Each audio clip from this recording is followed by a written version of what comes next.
Sa video na ito, makikitang angkas sa motor si Sean Mark Olia. Ang driver ng motor, isa sa kanyang mga kaibigan. Kuha ito noong gabing papunta sila sa bahay ng isang pang kaibigan matapos ang isang inuman. Naka-helmet naman si Lia at ang kanyang kasama.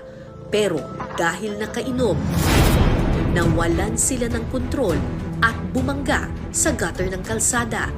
Dahilan para sila'y tumilapon.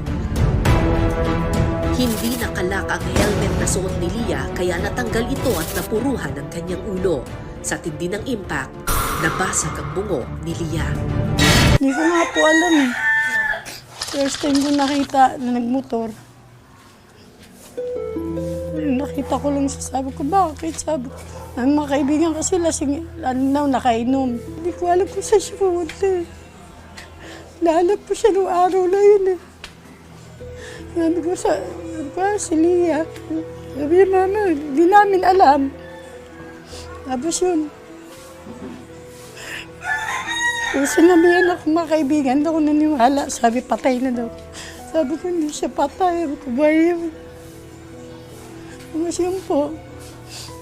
Pinuntahan ko siya sa ospital. Galit ako. Sabi ko, yun, sinasabi ko sa iyo eh. Hindi maganda yung sobrang barkada. Sabi ko nga. Naawa na ako. Sabi ko, ya mo, dasal lang. Sabi ko, gagaling ka. Hindi siya. Nagulang ako eh. Nakayanin ko. Makita ko lang siya buhay. Ayoko siya mawala eh.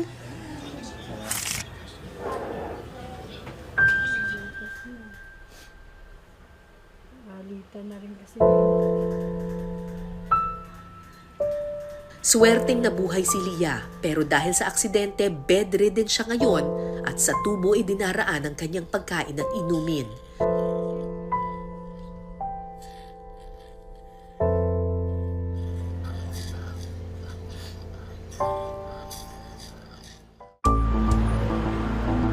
Maraming nagsasabi na delikado raw magmotorsiklo. Pero ang totoo niyan, whether you're driving a motorcycle or any kind of vehicle, depende yan sa iyong pag-iingat. Kung marunong kang sumunod sa traffic rules and regulations, marunong kang mag-share ng kalsada at marunong kang rumespeto sa iyong mga kapwa motorista, hindi magiging delikado ang pagmomotorsiklo.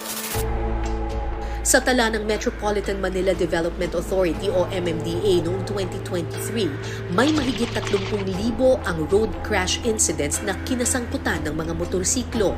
Mas mataas ito kumpara noong 2022.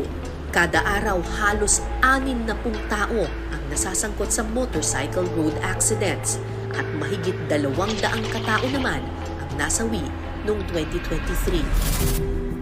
Ilan sa mga aksidente ito nakunan ng video. Mga aksidenteng maaaring naiwasan kung nasunod lang ang batas trapiko. Mataas yung bilang ng mga yung number ng cases of accident at ang reason kung bakit nangyari yun, it's because of their lack of knowledge sa driver factors na po.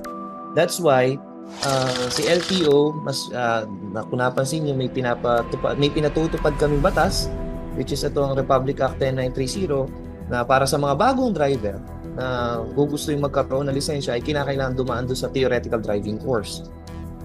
So, to aid doon sa lack of knowledge ng mga driver and of course doon sa behavior nila, nagkakaroon po tayo ng mga ganitong seminars and education.